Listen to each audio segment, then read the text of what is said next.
Então, a partir de... ainda não. Só um pouquinho.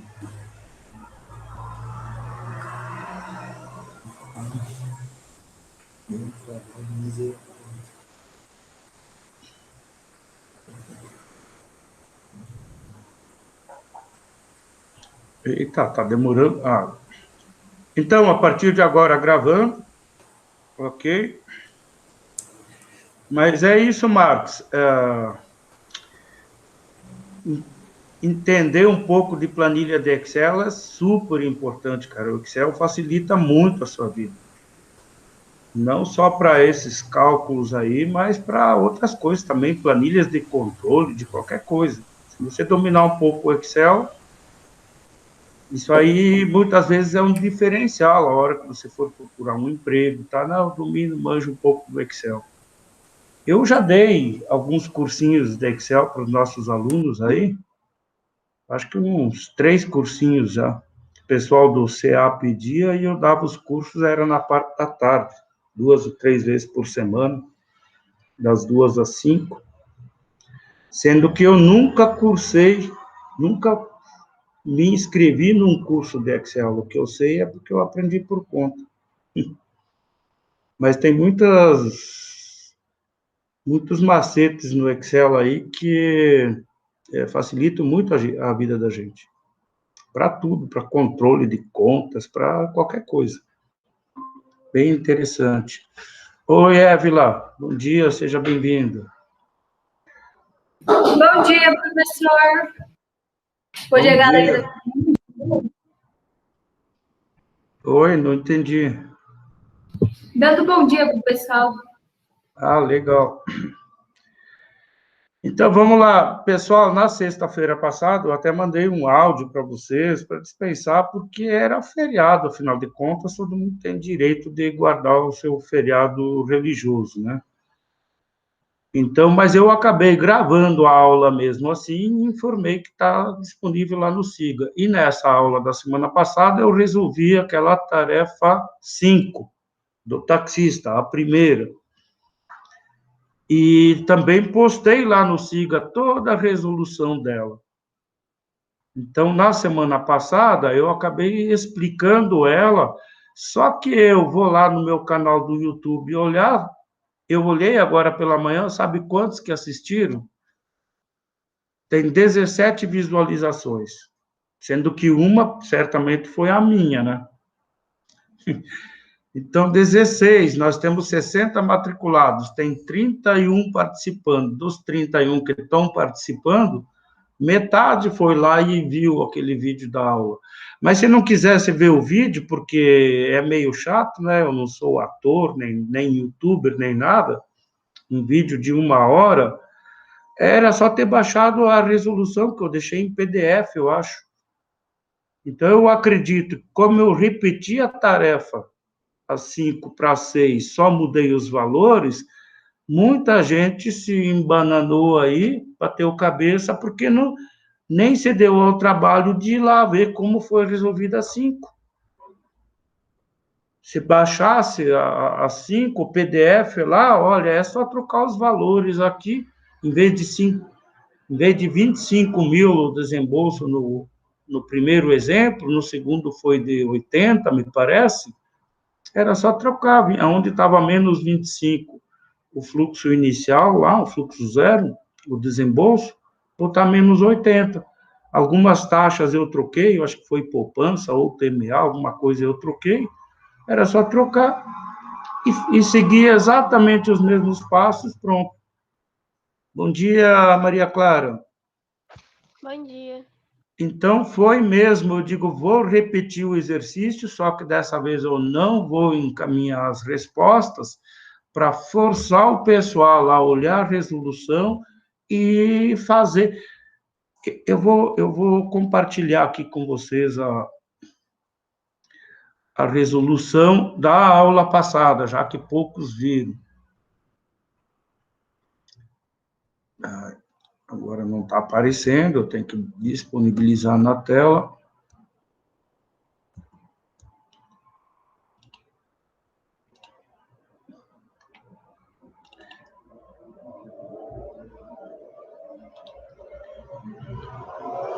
Bom, agora vocês devem estar vendo, né?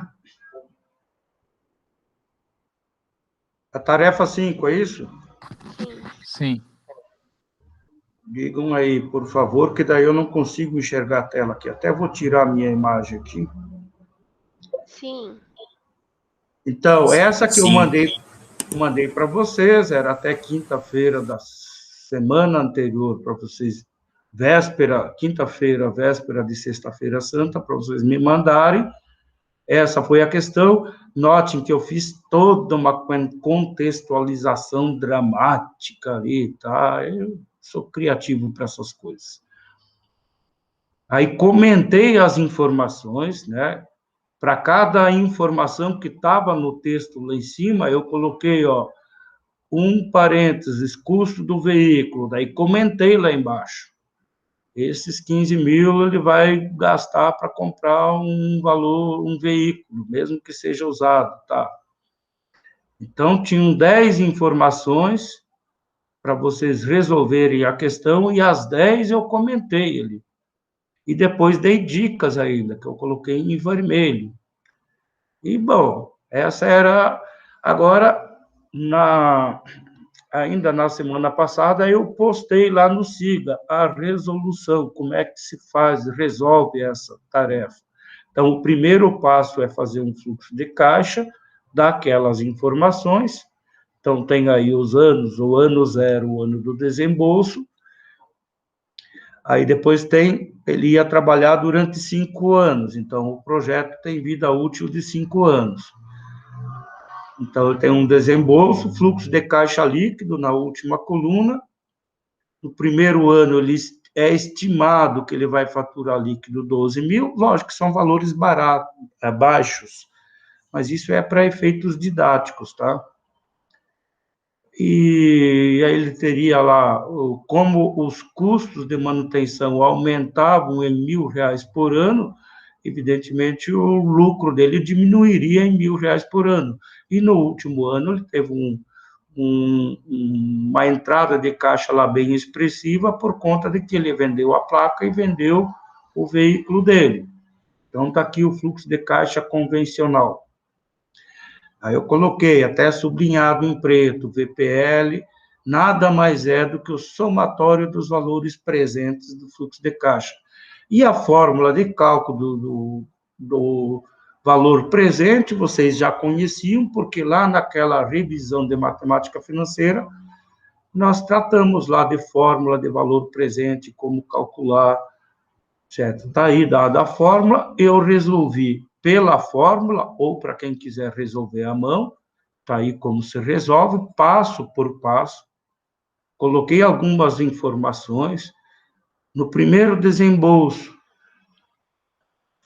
o valor desembolsado é dividido segundo a fórmula, 1 mais a taxa, e a taxa é dividida por 100, elevado ao número de períodos. No dia do desembolso, ou seja, na data zero, eleva a zero. Então, coloquei uma observação para a gente lembrar daquelas regrinhas de matemática básica que a gente sempre esquece. Qualquer coisa elevada a zero é igual a 1. Então, 25 mil dividido por 1 é igual a 1. 25 mil dividido por 1 é igual a 25 mil, nesse caso negativo. Depois está lá, o segundo fluxo lá, 12 mil dividido por 1,15 elevado a 1. Qualquer coisa elevado a 1 é ela mesma. Está ali em amarelo a observação. Vocês chegaram a ver isso aí, gente? Os que estão participando viram isso aí? Alguém não viu? Não tem ninguém mais na sala aí? Eu vi também, isso aí eu vi. Mas entenderam, pelo menos? Ou eu tenho que repetir aqui? Se eu estiver sendo repetitivo, a gente passa adiante. Assim, professor, eu dei uma olhada para ver se do jeito que eu fiz estava correto, né? Nos cálculos. Só que em questão do que era para escrever, eu fiquei muito na dúvida. Então, eu não sei se o que eu escrevi estava longe do senhor, entendeu? É mais nisso que eu fiquei na dúvida. Em questão do cálculo, para mim, está tranquilo. Porque o senhor o parecer técnico. Aí eu não sabia, por exemplo, eu não sabia o que era para escrever. E para o BPL, as coisas também não.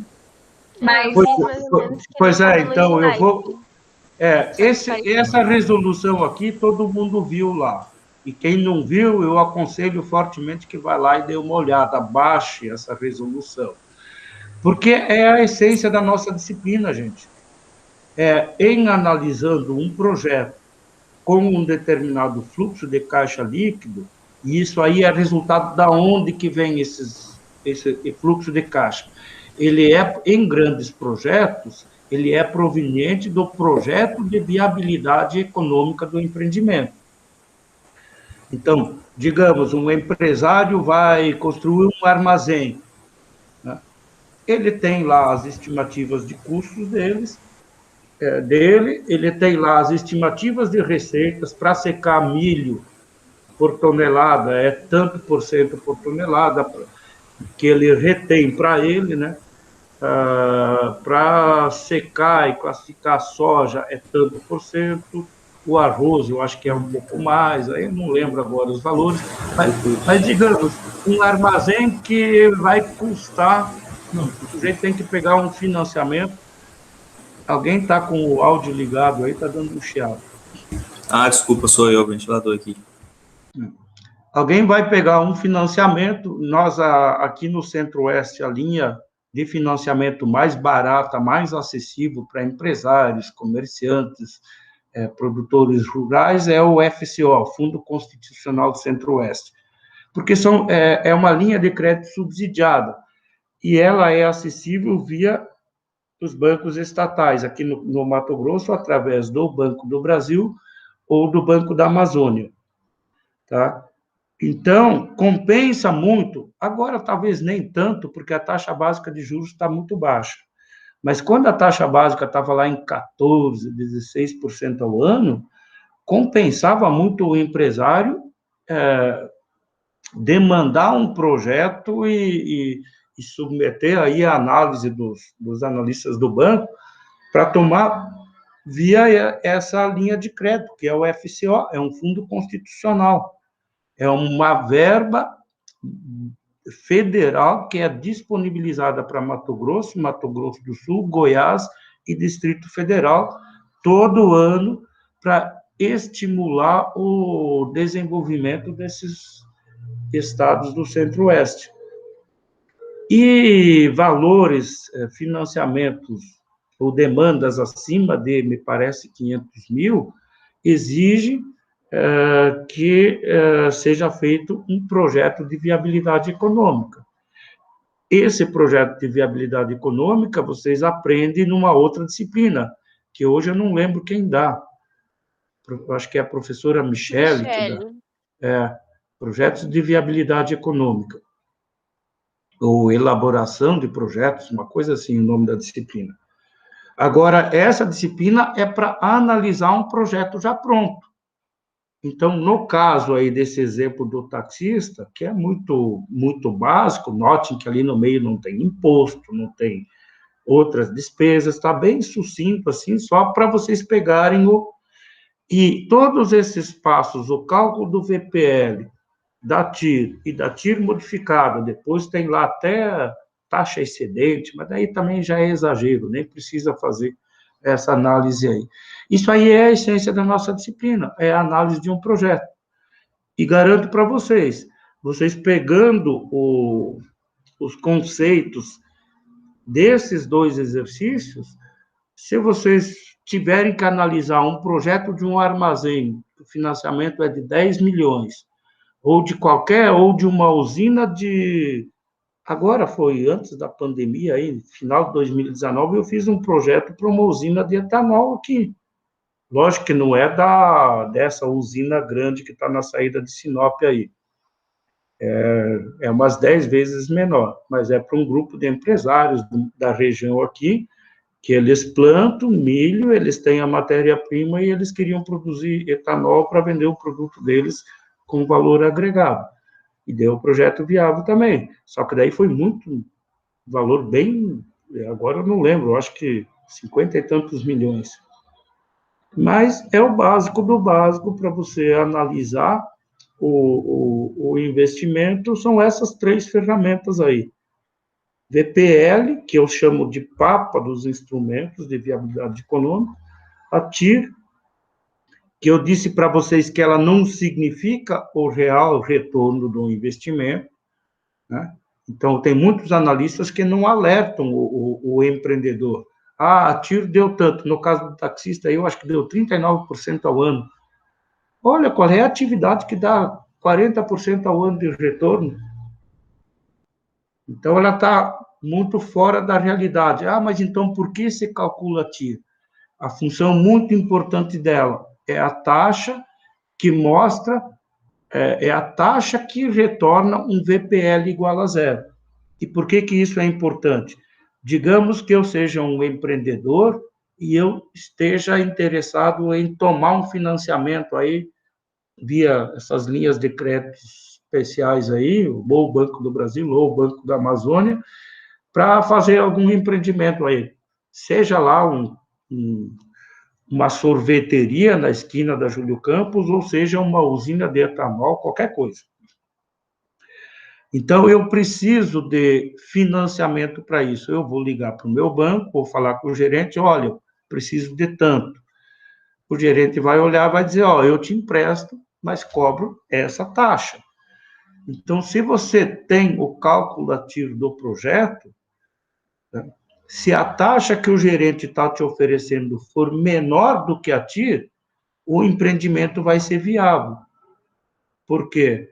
Se a taxa for menor, o VPL no mínimo vai ser zero, ou vai ser positivo. Quanto menor o juro que você pagar para o banco for menor do que a TIR, mais o VPL vai ser positivo. Agora, digamos que a tua TIR lá tenha dado as circunstâncias de hoje, né? A taxa básica está 2,75. Digamos que a tua TIR calculada do teu projeto tenha dado 8%. O gerente diz, ó, eu te empresto, Paulo, mas eu te empresto e vou te cobrar a taxa de 9,5%. Aí você já sabe, não, desculpa aí, fulano, 9,5%, eu vou botar um empreendimento para pagar juros para o banco, meu VPL vai dar negativo. Aí o gerente vai perguntar, mas qual é a taxa, então, que torna o teu negócio viável? Aí você diz, ó, no máximo 8%. Qualquer taxa menor do que 8%, o VPL já vai dar positivo. Essa é a importância da TIR. Agora, esses 8% não representam que o projeto vai render 8% ao ano para esse empreendimento. É porque a TIR, daí, no cálculo da TIR, a gente considera que os valores, tanto o desembolso inicial quanto os fluxos positivos, eles vão andar no tempo descontados a TMA, a taxa mínima de atratividade. E essa TMA, ela sempre tem que ser sempre superior à taxa de mercado da economia, a taxa dos bancos, tá? Por exemplo, no exemplo do táxi, eu coloquei lá, o dinheiro dele estava rendendo 6% ao ano. Então, qual deveria ser a TMA dele? O taxista, eu acho que definiu em 15%. Se é para arriscar numa atividade, no lado real da economia, eu tenho que ser premiado por assumir esse risco. Se é para receber os mesmos 6% da poupança, eu deixo o meu dinheiro lá no mercado financeiro e não me incomodo com nada. Então, esse é o grande problema da TIR, porque quando ele for remunerar os retornos, os fluxos futuros, ele vai remunerar a 15%. E a gente sabe que se a poupança estiver a 6%, vai ser difícil você achar um produto financeiro que renda 15% ao ano. Então, nós temos que adaptar o cálculo da TIR. Daí é por isso que se chama calcular a TIR modificada. Por que modificada? Porque você modifica as taxas de remuneração dos fluxos positivos dele mais próximos para a realidade do mercado. Então, o valor terminal que a gente chama lá, a riqueza que o projeto vai produzir, eu não estou com o exemplo aberto aqui, mas eu acho que de cabeça era 70 e poucos mil, que ele teria no final, esses 70 e poucos mil, ele obteve no final, em função dos 25 mil que ele desembolsou 5 anos atrás. Aí tem a forma, é só calcular a taxa. É 73 mil dividido por 25, menos 1 vezes 100, você tem a taxa de variação. Daí é 1 elevado a 5, né? Essa divisão do valor dos 73 mil dividido pelos 25, aí isso é elevado a 1 sobre 5, porque são 5 anos, 5 períodos, menos 1 vezes 100. Isso vai dar a taxa de rendimento, eu chamo de real, mas ao menos a taxa de rendimento ao ano mais próxima da real, ou da realidade das taxas que são praticadas no mercado. Então, a TIR não é para desprezar ela tem essa função muito importante, mostrar qual é a taxa que torna o VPL igual a zero. Isso aí está demonstrado nesse gráficozinho. Vocês estão vendo o texto, não? Sim, professor, está mostrando certinho. Tá, eu coloquei até numa forma de gráfico ali, olha. A TMA dele era de 15, o VPL calculado resultou em 17.405. Então, está aqui no eixo vertical o VPL, no eixo horizontal a taxa. Para esse VPL se tornar zero, você, olhando no gráfico, só tem um jeito, você tem que ir aumentando a taxa. Então, por isso que alguém me perguntou ali como é que eu calculo a TIR pela fórmula. É a mesma fórmula do VPL, só que no VPL você entra com uma taxa. Para o cálculo da TIR pela fórmula, você tem que ir chutando as taxas. Aqui eu sei como quando o VPL dá positivo, para o VPL se tornar zero, eu tenho que ir aumentando as taxas. E aí é tentativa e erro mesmo, não tem jeito. E é exatamente o que a HP faz e o Excel fazem também. Tanto assim que quando vocês forem calcular a TIR pela HP, e derem as entradas e derem a função lá FIRR, às vezes a HP demora rodando lá, até chegar num resultado. Nesse tempo que ela demora para processar, ela está fazendo exatamente isso. Está chutando uma taxa, deu positivo, ela vai aumentando a taxa, deu positivo, ela vai aumentando até que deu negativo. Daí ela já sabe, opa, agora eu passei, tem que diminuir um pouco a taxa. E até ao ponto, nesse caso do taxista aqui, a taxa que retorna um VPL igual a zero é exatamente igual lá no fórmula de cálculo do VPL. Se você entrar com essa taxa 39,19%, o VPL vai dar zero ou próximo de zero, dependendo de quantas casas decimais você estiver usando. E esse 39,19 nada mais é do que a TIR.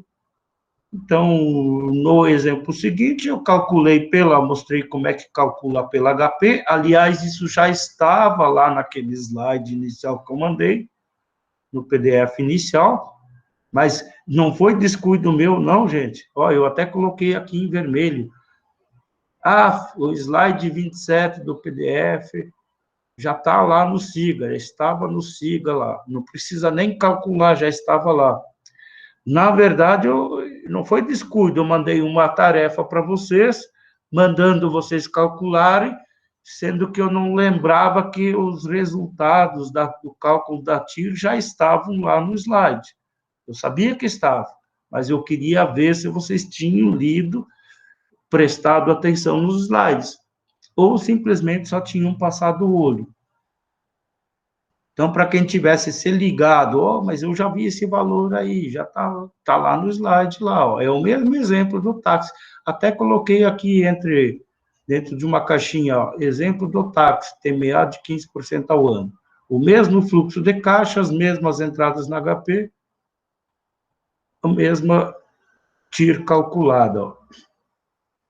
E aí também mostrei como é que se calcula no Excel, tanto o VPL quanto a TIR, né?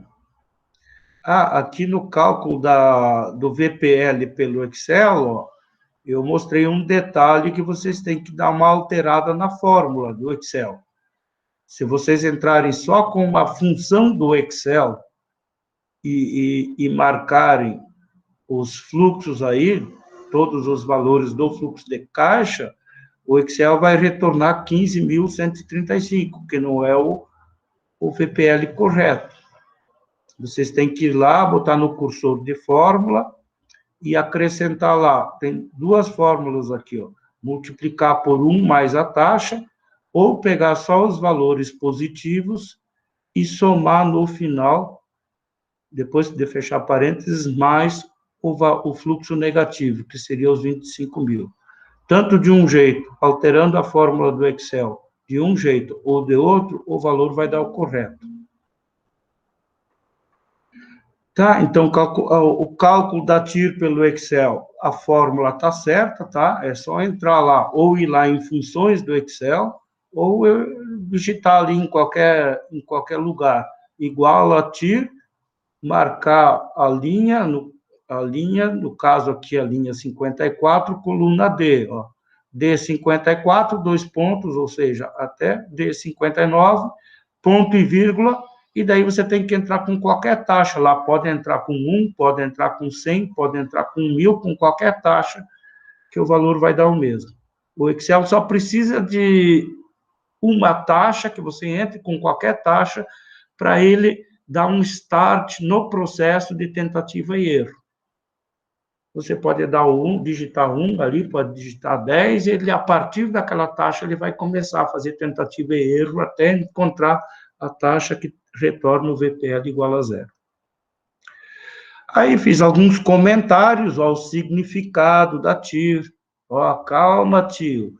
A TIR de quase 40% não significa que o seu investimento vai render essa taxa. Aí fiz toda uma dramatização. Como assim? Para que serve, então, essa TIR? Não significa taxa... Lógico que vocês, nas respostas de vocês, não precisavam fazer essa dramatização toda, tá? Eu é que coloquei ali todo um drama ali, uns diálogos do tio com o sobrinho pelo telefone, até coloquei aí que a gravação da ligação foi autorizada pelo STF, porque hoje em dia vocês sabem, né, o STF é que manda em tudo. Não façam nada que o STF não autorize, tá? E aí, pronto, depois a TIR... o cálculo da TIR modificada já estava lá no slide também. O cálculo da taxa excedente, como é que calcula, ó, mostrei aqui embaixo. E aí, pronto, os comentários finais do sobrinho. Então, gente, alô? Oi. Oi. Tem um erro de digitação ali na taxa excedente. Ah, é? Sim. Que erro que é? Quando vai reescrever a fórmula. 1 mais 23,91 e embaixo está 1 mais 15. No caso, seria 1 mais 0,2391 e 1 mais 0,15. Ah, é? É. Sabe que eu nem... Porque isso aí, na verdade, eu não fiz nem no Excel, nem nada. Eu digitei lá no Word mesmo. É mesmo, é porque a taxa era 23,91, né? A TIR. É. Então, dividindo por... É só esse... tá certo. Bem lembrado. Eu nem percebi isso aqui. Seria 1,02391, né? Isso. Tá certo, bem observado. Vou ter que corrigir isso aí. É que, pessoal, o que ele está dizendo, quem que é que estava dizendo? É o Marcelo, né? Isso. É que sempre quando eu lidar com as taxas na fórmula, eu tenho que lembrar de dividir por 100. que na fórmula inicial aqui, lá em cima, que eu coloquei a fórmula inicial, é sempre I dividido por 100. Então, 23,91 dividido por 100 vai dar 0,2391. Não, mas eu até acho que está certo. Não, na parte de baixo tá correto, é só esse na parte de cima. Ah, Na página 10 da resolução.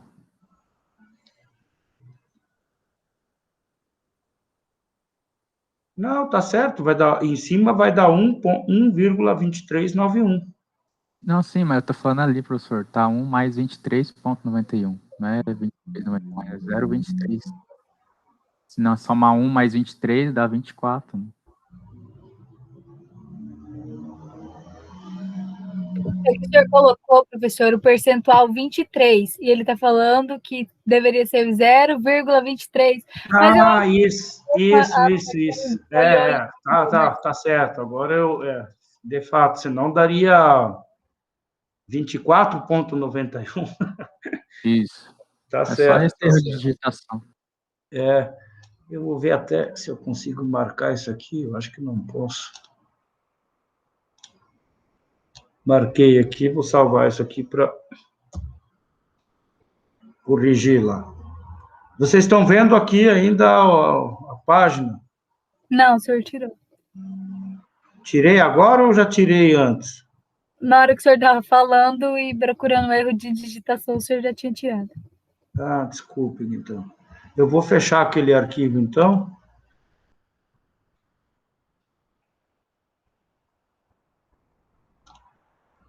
Tirei. Agora eu vou rapidamente compartilhar a resolução do 6, táxi 2.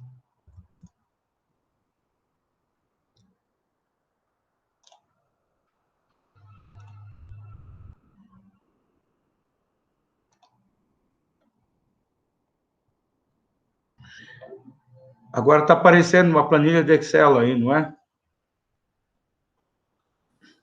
Sim.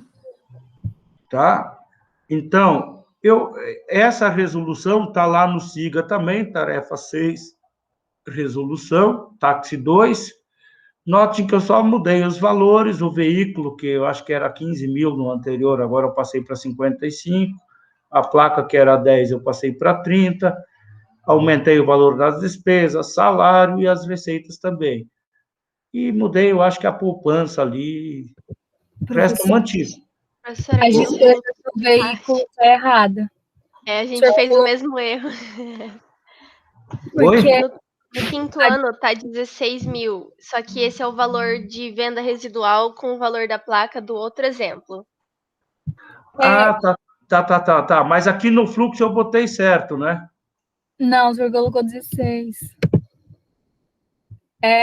No meu ficou assim, ficou as despesas de veículo é 15 mil mais 3 mil por ano. E o Ah, senhor é. mil. Mas aqui eu só tenho que mudar isso aqui, ó. Só isso aqui. Isso. É que eu copiei a planilha do outro exercício, passei para uma segunda planilha, e aí eu só tinha que trocar os valores aqui. Eu esqueci, mas note que lá nas contas, ó, nos custos, tá correto, ó. No primeiro ano ele tem um custo de 50 mil, somando o salário, somando não sei o que aí, e as despesas, e depois esses custos vão aumentando de 3 em 3 mil por ano. Então, era só, esqueci eu acertei os 15 mil aqui, mas esqueci do adicional. E no ano Só 5, ali no fluxo de caixa, o investimento tá 16. 52. Pelo menos no meu cálculo deu 52. Ah, então, é mais isso ainda. É porque eu fiz, conforme eu conseguia, eu ia mudando os cálculos, já mudava sozinho, né, no Excel. Então, Só que essa parte aqui, eu tive que digitar tudo. Eu só tenho fórmulas aqui, nos cálculos, ó. Estão vendo a barra de fórmula aqui em cima? sim. Então, lá em cima, no fluxo e nos dados, eu tinha que digitar, eu não interliguei tudo com fórmula. Entende? E aí, na pressa ali, eu fiz isso aqui hoje de manhã ainda. Postei lá, eu acho que eram umas 8 horas no Siga. Então, eu esqueci, de fato, está com esse erro aí. Mas aqui embaixo, ó, quando eu entrei com os valores aqui, eu fiz todos os cálculos com base nesse fluxo de caixa convencional aqui. Então, os resultados estão certos, porque eu já tinha feito à mão, e aí, esses aqui, sim, os valores, tanto do cálculo do VPL, como da TIR modificada, tudo vai pegar aqui, ó. E como esses estavam certos, os resultados devem estar certos também. 57.600 o VPL, 38 a TIR e 23 a TIR modificada. Aí eu nem calculei lá valor terminal, nem nada, porque isso aí é só replicar o que está lá na tarefa 5. Ok? Quem mandou, a maioria acertou. Aí eu fico feliz, né? Como eu não tinha mandado respostas, aí o pessoal que mandou, é só conferir o que vocês me mandaram com as resoluções que eu disponibilizei lá, e vocês sabem se acertaram ou não. Tá? Alguém me perguntou aí, mas aí se eu errei, eu levo 0 nessa tarefa? Ó, tem alguém aí que eu não lembro quem é. Inclusive, eu olhei hoje de manhã. No fluxo de caixa líquido dessa atividade 6, o que sobra líquido para ele no ano 5 é 80 mil redondo, né? É isso, né, Evelyn? Oi? No exercício 6, no táxi 2 aí, o fluxo de caixa líquido do quinto ano era 80 mil redondo. Ah, sim. Uhum. Certo? Só que esses 80 vêm da onde? Da receita líquida dele, de 90, e tira as despesas do ano, aí mais a venda da placa e os 40% do carro. Aí exigia de fazer umas continhas de somar ali, não é? E alguém, foi uma colega de vocês, só que eu não lembro o nome. Ela fez tudo certinho, só que em vez de 80 mil, não sei se foi erro de digitação, ela fez no Excel, ou se foi erro de soma mesmo. Então, em vez de 80 mil líquido no quinto ano, ela botou 90 mil. E eu fui conferir ano por ano, de como é que ela errou o VPL, e se aquilo está fazendo tudo certo. Daí eu percebi, poxa, não é 80 mil, não é 90 mil aqui no último ano, é 80 mil. Então, na verdade, todo o raciocínio dela estava certo, e ela foi só um simples erro bobo de soma ou de digitação. Então, eu não posso considerar errada essa questão, mesmo que o resultado do VPL tenha sido diferente. Entende? Então, eu considero, mesmo quem mandou. Agora, eu já disse e digo de novo, quem errou as questões, pegue lá as resoluções e tenta descobrir aonde que errou. Então, tem gente aí que, como vai ser uma média de todas as tarefas, eu já coloquei a última tarefa, a 7, já está no SIGA. Alguém já viu aí? A tarefa 7? Sim. Ainda não. O Marton já viu. Não ficou desconfiado de nada, Marton?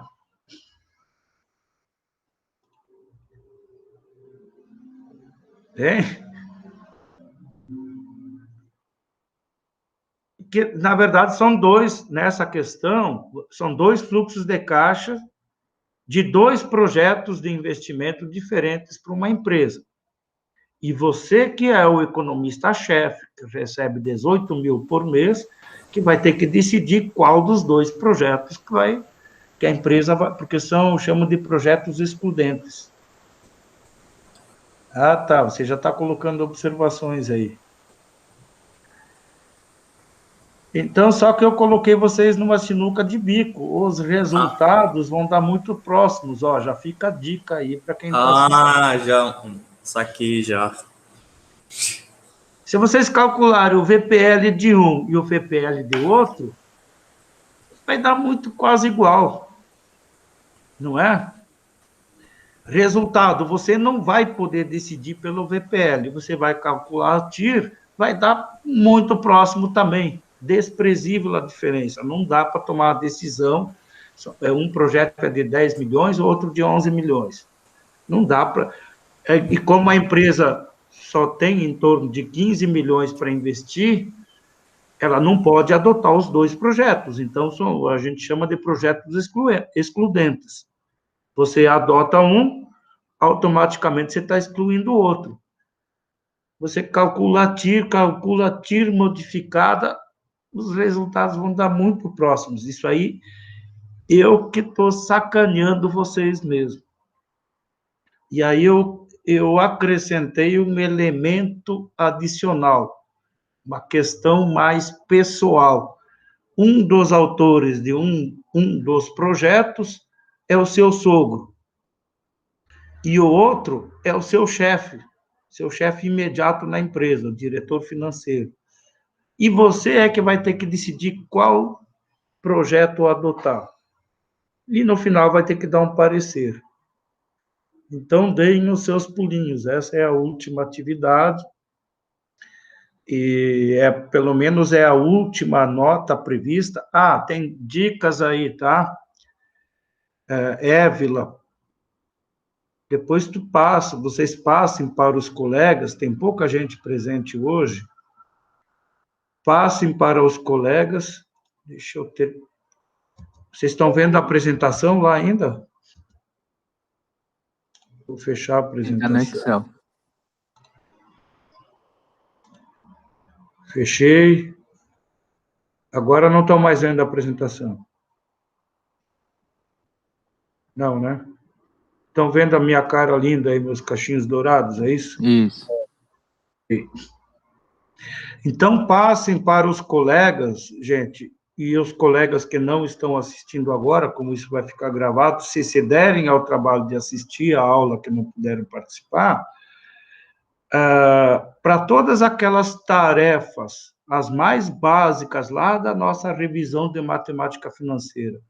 Quem não mandou, ou quem mandou e depois conferiu com o resultado, com a resolução que eu postei, e viu que estava errado, refaçam de novo. Só que, lógico, que agora vocês têm que mudar os valores. Por exemplo, aquela primeira atividade que eu chamo de atividade zero, que eu coloquei antes do início das aulas. Essa eu nem posso cobrar de vocês. Mas, para quem mandou e acertou, já teve uma boa oportunidade de dar uma alavancada na nota, na média final, não é? Agora, quem não postou ou não mandou naquela época, aquela tarefa era muito simplesinha, aí eu passo lá na resolução, eu mostro lá um simples macete na HP para você calcular a taxa equivalente, taxa de juros básico. No início das nossas aulas aqui, dia 8 de março, acho que foi, a taxa básica de juros estava em 2% ao ano. A tarefa era só dizer quanto que era essa taxa equivalente a mês. E aí tem lá um macetezinho pela HP para você calcular. Ah, é 8% ao ano? Não, desculpa, estou falando bobagem, 8% ao ano. Era 2% ao ano. E eu estava perguntando quanto que é 2% ao ano, quanto que é a taxa equivalente mês. E até mostro lá, se você calcula a taxa equivalente mês, você pode calcular a taxa equivalente dia também. Só que nesse meio tempo teve uma reunião do Copom que eles aumentaram a taxa básica de 2% para 2,75% ao ano. Então, peguem aquela atividade, como a resolução já está lá, refaçam ela de novo, agora com o novo valor da taxa básica, e me mande. É sempre uma oportunidade. Quem não passou em branco e não mandou aquela resposta, manda agora com outro valor. Os outros exercícios, tarefas que eu passei para vocês, aquele negócio de comprar calça, jeans lá, quem errou ou quem não mandou, manda e troca o valor da calça, troca o valor dos juros e tá, que eu vou conferir aqui e vou, poxa, fez a coisa aqui, está fora do prazo, tudo bem, mas o importante é que fez e agora está fazendo certo. Então, para mim, não importa tanto vocês mandar a resposta de uma atividade e não ter acertado. Importa mais é depois que vocês olharam a resolução, descobrir aonde erraram e aí fazer de novo. Lógico que aí, como eu já postei a resolução, você não vai mandar de novo do jeito que eu postei, muda os valores. É a mesma coisa que eu fiz com o exemplo do táxi.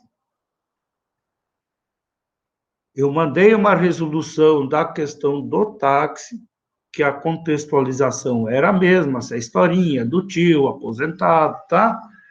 E a atividade 6 foi a mesma questão, só que com outros valores. Isso vocês podem fazer com todas as tarefas que vocês se deram conta que me mandaram e a resolução deu diferente, ou seja, vocês erraram. Façam de novo, e mandando de novo com outros valores, tudo isso vai ser considerado na média final. Tá bom? O que mais? Gente, daí eu mandei mais essa tarefa, eu postei ela ontem de manhã, eu acho, a tarefa 7, que a gente vai corrigir na sexta-feira que vem, que vai ser a nossa última. Porque na próxima, na outra segunda, já é dia 19, já termina, eu já tenho que fechar os diários. Então, falta ainda para nós, essa semana, essa questão da tomada de decisão em cenário de incerteza. Ou seja, como calcular ou estimar os riscos de um projeto.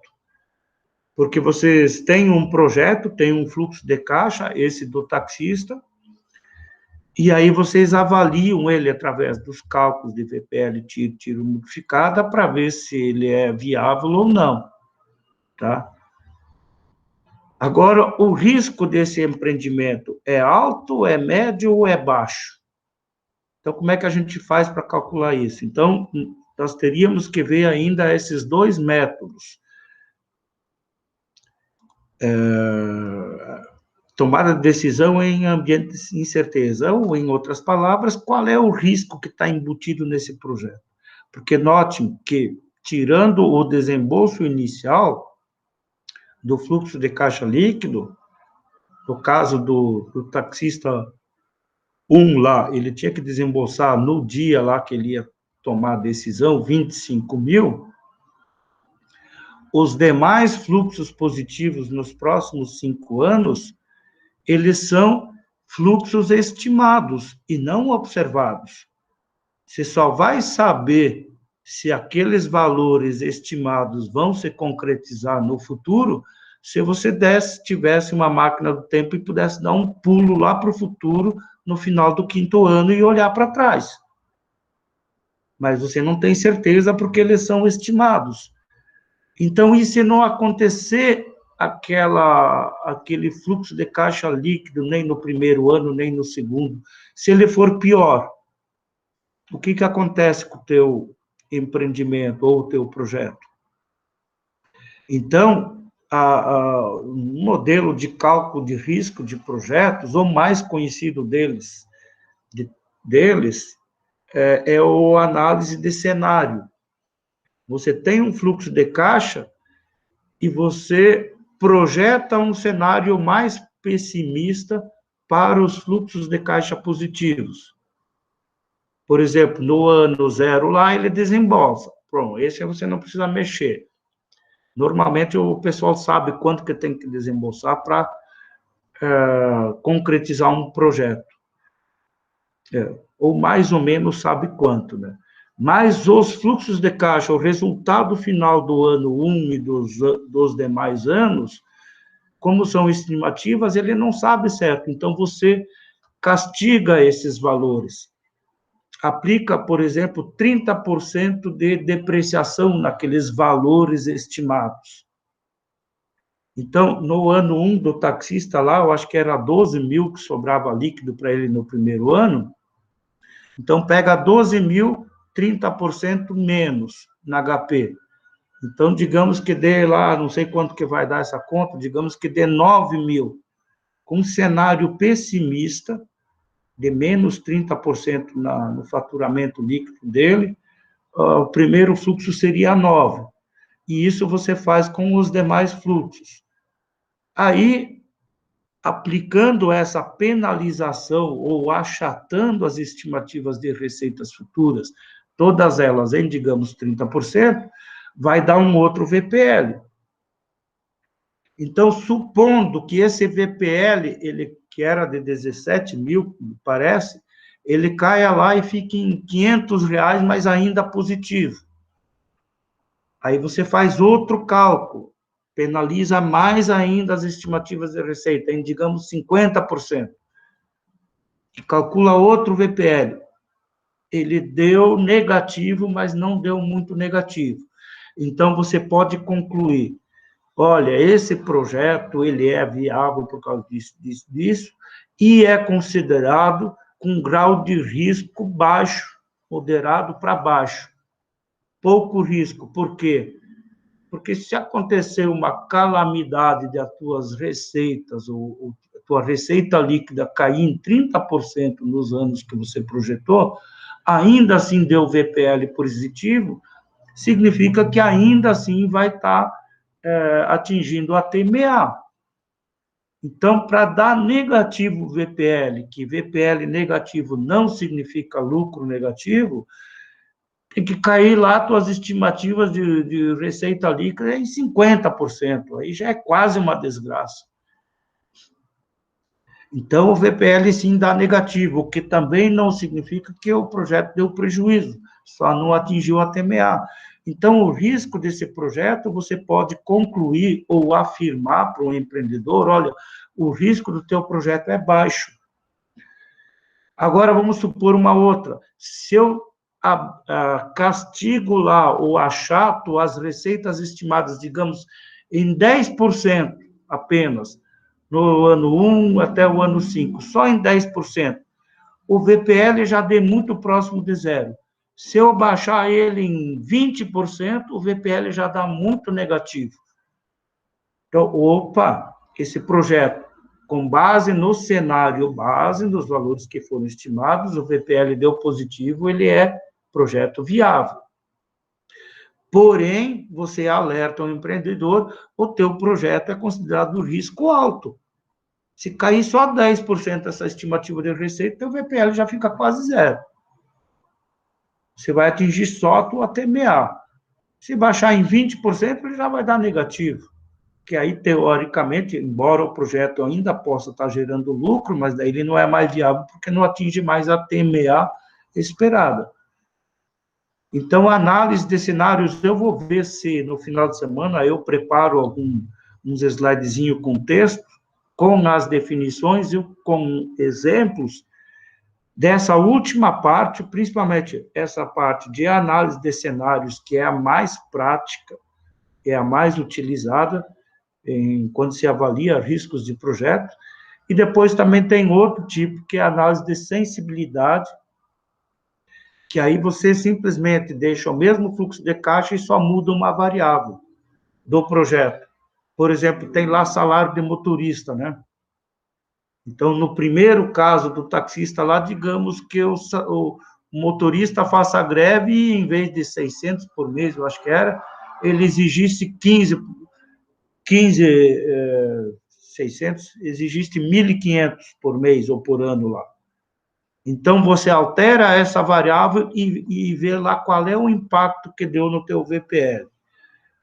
Impactou o VPL, mas impactou pouco, Então, essa variável ela não é muito sensível ao meu projeto. Então, eu não vou ficar encarando um mês, 2 meses de greve com o meu colaborador, meu funcionário, meu motorista, porque eu não quero dar o aumento que ele está pedindo. Aí eu pego e faço a mesma coisa com outra variável do projeto, que nesse caso do exemplo, nós nem temos o preço por quilômetro a tarifa por quilômetro rodado, uma coisa assim, nós nem temos, nós só temos a receita total dele, né?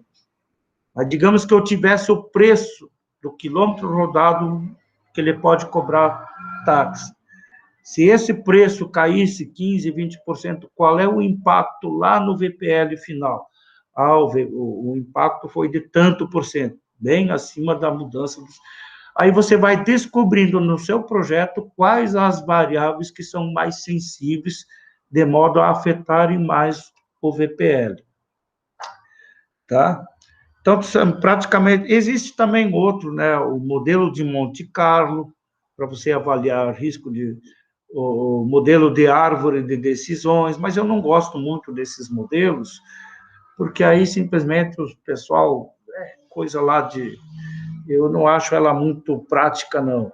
Então, eu vou passar basicamente esses 2 métodos, análise de cenário e análise de sensibilidade como métodos para avaliar riscos de projetos. Aí eu até sábado ou domingo pela manhã eu prometo postar lá para vocês no Siga essa parte complementar que nos falta na disciplina. Tá bom, gente? Passamos de 1 hora. Alguém quer falar aí? Se manifeste, por favor.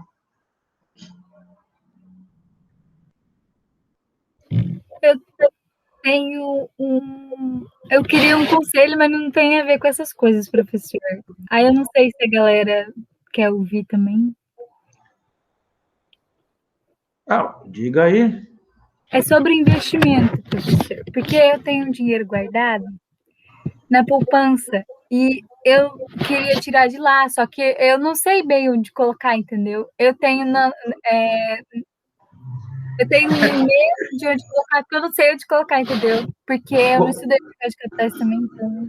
Compra ações da SLC que você fica rica rapidão. Não, Évila, a poupança hoje é uma péssima alternativa. Na verdade, ela está te dando um rendimento negativo, né? Sim. Porque você vai no supermercado, você vê que as coisas sobem de preço. E olha lá, gente, a carne vai disparar esse ano, o preço da carne, tanto carne de boi quanto de carne suína, carne de frango, vai disparar, porque vai faltar soja e milho no mundo. E os chineses estão comprando tudo. Então, vai faltar insumos aqui dentro, para você alimentar a boiada ali, vai ficando cada vez mais caro. Então, a inflação vai apertar esse ano, até o final do ano. E a poupança rendendo o que está, que deve ser muito baixo, nem calculei, mas deve ser, nossa, 0,2% ao mês, não vai dar 1,5% ao ano, sendo que a inflação está aí já, a inflação acumulada dos últimos 12 meses já está batendo nos 4%. Significa que, deixando o dinheiro na poupança, você está perdendo o poder de compra. Uma pizza de R$100 que você comprasse no início do ano, no final do ano, a pizza estaria a 104 e você teria menos de 102, ou seja, não consegue mais comprar pizza. Entende? Mas aí você teria que conversar com... Eu sugiro aí, tem alguns instrumentos que os bancos têm, alguns, por exemplo, LCA, as letras do crédito agrário, elas têm a vantagem, elas também não estão rendendo muita coisa agora, mas elas têm a vantagem que elas são isentas de imposto de renda quando você sacar, e elas têm liquidez diária. Quando você quiser, você compra, na verdade é um fundo de cotas, né? A LCA, a letra do crédito do agronegócio. Na verdade, você está comprando cotas No dia que você precisar de dinheiro, você vende. Isso faz tudo pelo site do banco. E o dinheiro já entra no mesmo dia na sua conta. Diferente de outros fundos que você tem prazo de carência lá. Alguns você tem, só pode sacar depois de 90 dias, outros só depois de tantos anos, não sei o quê. Quanto mais aumenta a remuneração desses fundos, quanto mais alta for, maior o prazo que você vai ter que deixar o dinheiro na mão deles. E tem a renda variável, né? Que é mas aí você já teria que ter um pouquinho mais de experiência, né? Que seria. Mas tem também fundos carteira livre, eu acho que os bancos devem ter, ou com o nome de fundos de ações. Então, o teu dinheiro vai render de acordo com as oscilações da média, normalmente é balizado com base no desempenho do índice da Bolsa, no caso do Brasil é o índice Ibovespa, ou é uma carteira de ações do setor elétrico, por exemplo, ou de outros setores, setor de química, tá? Então, tem fundos setoriais, carteira livre ou carteira de ações. Só um pouquinho que eu vou... Ô, viu, amor, eu estou em aula aqui e já te retorno, tá?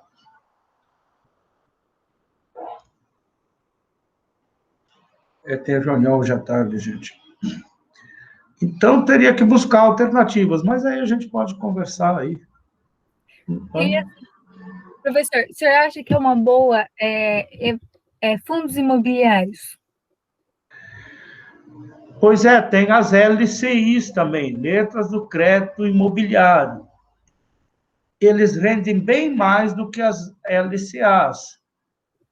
Então, e elas são isentas de imposto de renda, porque é o governo federal que dá um incentivo para bancos privados também financiarem esses dois setores, que são muito importantes para a economia, o agronegócio e a construção civil.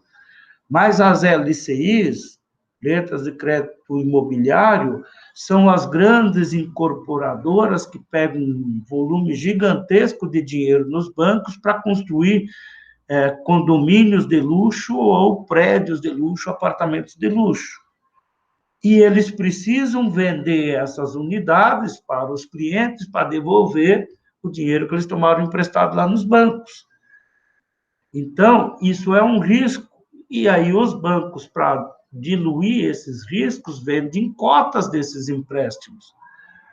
Agora, se der alguma coisa errada, ou seja, o cara da construtora não conseguiu vender, ele vai ter dificuldade de devolver aquele dinheiro. Então, eu acho muito mais arriscado. Lógico, rende muito mais, mas é mais arriscado. Então, entre LCIs, eu recebo um monte de propaganda, porque não compra LCI, que rende muito mais do que a LCA. Eu digo, eu sei que rende mais, só que o risco é maior também. Então, eu prefiro no mais seguro, porque a LCA, a letra de crédito do agronegócio, os bancos privados, daí não é custeio via Banco do Brasil ou bancos oficiais, os bancos privados também podem emprestar dinheiro para os produtores rurais. E você não tem notícia de que um produtor tenha dado um calote num banco e não tenha devolvido o valor que ele pegou emprestado do custeio.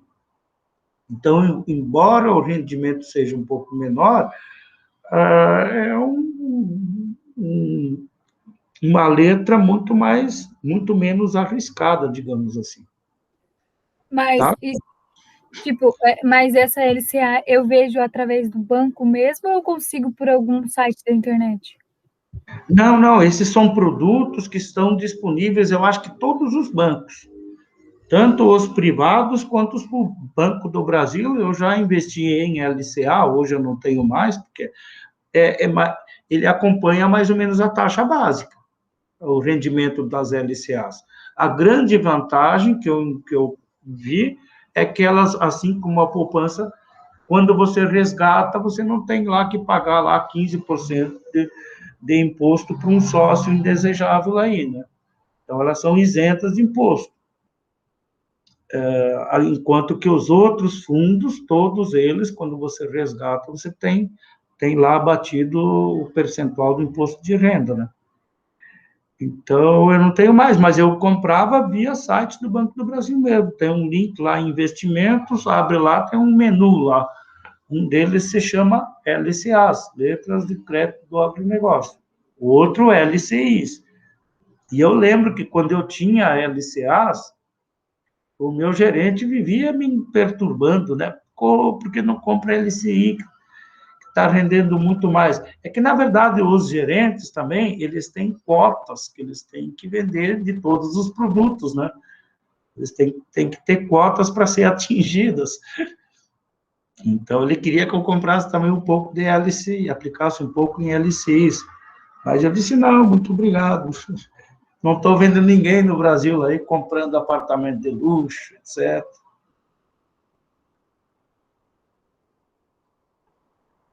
Tem tudo isso, Evelyn. Você viu o que a... Acho que foi a Maria Clara, alguém comentou aí. Tem lá qual é a liquidez que... Isso.